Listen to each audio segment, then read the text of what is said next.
जो मौजूदा हालात के अंदर इस वक्त जो बात हुई है, मोहसिन नकवी साहब ने भी की है कि तमाम की तमाम जो पॉलिटिकल फोर्सेस हैं, उनको बैठकर मुल्क के अंदर जो इस वक्त मसाइल हैं, उनको हल तलाश करना होगा। और चूंकि सिस्टम बैठ चुका है, अब ये सिस्टम बैठ चुका है, तो ये वजीर दाखिला साहब ने जो पब्लिकली बात की है, इससे क्या मायूसी नहीं फैली? और क्या जो इजहार उन्होंने किया, जिस अंदाज में किया, इससे जो नौजवान हैं उनकी होप किल नहीं हुई? Thank you.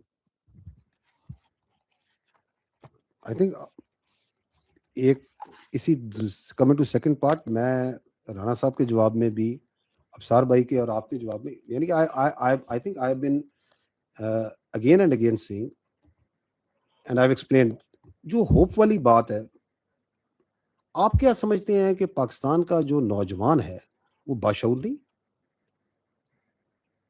बहुत बाशऊर है।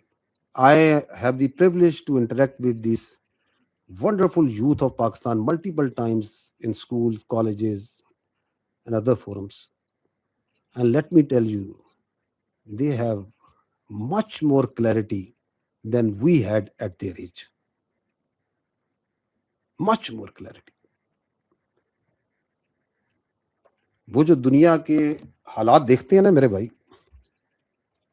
उन्हें रियासत की अहमियत का मुझसे और आपसे ज्यादा अंदाजा है जो हमें उस उम्र में था। Their commitment to Pakistan, their love for Pakistan, their belief in Pakistan is very strong. And they understand, I think, because they are out and they have 50, 70 years ahead of them of life, okay, what challenges they are facing personally in life and this country is facing. And their desire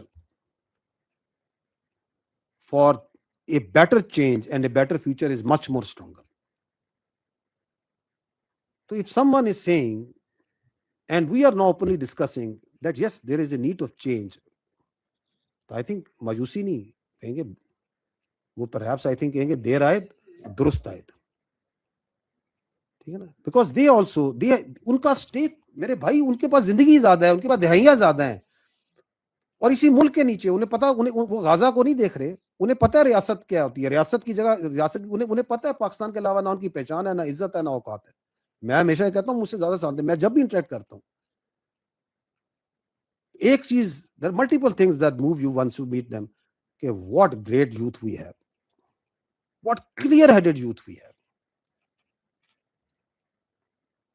तो ये उनकी requirement है मेरे भाई, ये उम्मीद कम नहीं हुई, ये उनकी हौसले कम नहीं हुए। उन्होंने कहा okay, so there is a thought that is going on, there is a process that is going on, there is a requirement. अब उसका तरीका जो है वो आइन और कानून और अवाम, और then they are the biggest stakeholders. अगर पॉपुलेशन वाइज भी देखा जाए तो सबसे बड़ा स्टेक होल्डर वही है ना। विल ऑफ द पीपल की बात की जाए तो विल ऑफ द पीपल का सबसे बड़ा कंपोनेंट तो वही है। तो हम तो यही कह रहे हैं, विल ऑफ द पीपल ले ले तो यूथ बता देंगे आपको व्हाट डू दे वांट।